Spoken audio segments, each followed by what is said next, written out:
Hai, Bahasa Melayu Tahun 2. Assalamualaikum warahmatullahi wabarakatuh. Bersua lagi kita pada minggu ini. Semoga kita semua berada dalam lindungannya selalu. Pada minggu ini kita akan mempelajari tema 1 kekeluargaan, unit 2 cerita keluarga. Pada akhir pelajaran nanti, murid-murid akan dapat mendengar dan menyebut ayat tunggal serta dapat menulis perenggan secara mekanis. Mari kita lihat gambar ini. Hobi keluarga. Apakah itu hobi? Hobi ialah aktiviti berfaedah yang kita lakukan pada masa lapang. Mari kita baca perbualan antara Hana dan rakannya. Cantiknya. Siapakah yang mengambil semua gambar ini, Hana? Oh, gambar-gambar ini diambil oleh ayah saya. Hobi beliau mengambil gambar. Hobi ahli keluarga saya yang lain? Mari kita teliti hobi ahli keluarga Hana yang lain. Ini adik. Adik suka melukis. Seterusnya, ini ibu. Ibu suka menanam pokok. Kakak pula amat gemar membaca buku. Seterusnya, ini saya, iaitu Hana. Hana atau saya suka menggisik biola. Abang pula suka bermain. Bermain apa itu ya? Selalunya kita sebut skateboard. Tetapi itu dalam perkataan bahasa Inggeris.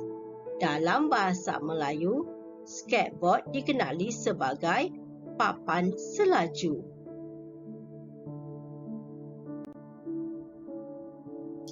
Dengar dan sebut ayat-ayat di bawah bersama-sama saya.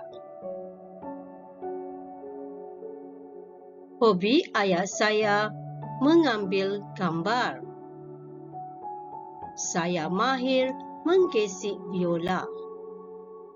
Abang saya suka bermain papan selaju. Kakak saya gemar membaca buku. Ibu saya suka menanam pokok. Dan yang terakhir, adik saya pandai melukis. Seterusnya, kita akan mempelajari penulisan perenggan. Apakah itu perenggan? Perenggan merupakan satu kumpulan ayat dalam isi dan idea yang sama. Contohnya karangan hobi keluarga saya.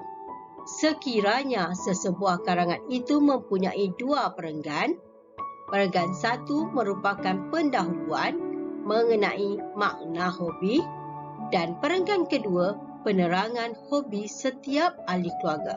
Ini bermakna perenggan merupakan pengasingan isi atau idea.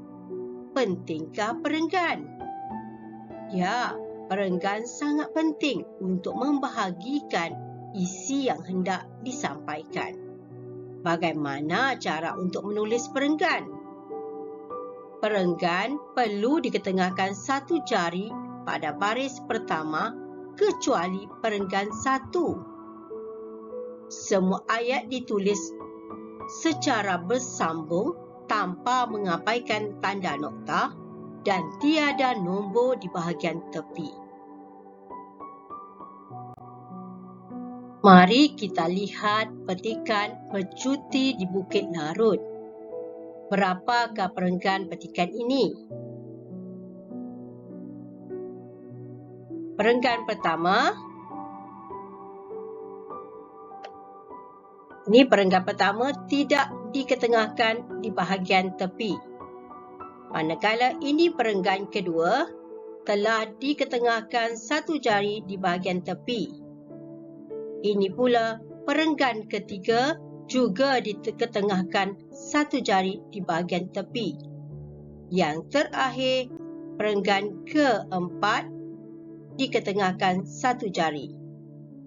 Bermakna di sini perenggan satu tidak perlu diketengahkan, perenggan dua dan seterusnya diketengahkan satu jari. Ini perenggan satu, perenggan dua, perenggan tiga, dan yang terakhir perenggan empat.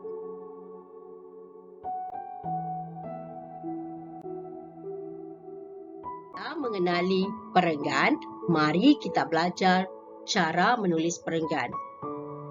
Ayat 1, pada cuti sekolah yang lalu, ayah telah membawa kami sekeluarga ke Bukit Larut, Taiping, Perak. Ayat 2, pengalaman kami menaiki jeep ke puncak Bukit Larut sangat menyeronokkan. Kedua-dua ayat ini akan ditulis dalam satu perenggan. Tulis tajuk dahulu, bercuti ke Bukit Larut. Ini merupakan perenggan pertama, bermakna tidak perlu diketengahkan satu jari. Sistem nombor telah dibuang. Ayat 3, 4 dan 5. Ayat 3. Udara di Bukit Larut sungguh nyaman. Ayat 4. Angin bertiup sepoi-sepoi bahasa. Dan ayat kelima, bunyi deruan air dari celah-celah batu sungguh menyegarkan. Ketiga-tiga ayat ini akan ditulis dalam perenggan kedua. Lihat cara perenggan kedua ditulis. Letak satu jari, kemudian mulakan ayat yang pertama sehingga yang terakhir. Ayat yang pertama sahaja diketengahkan pada perenggan kedua.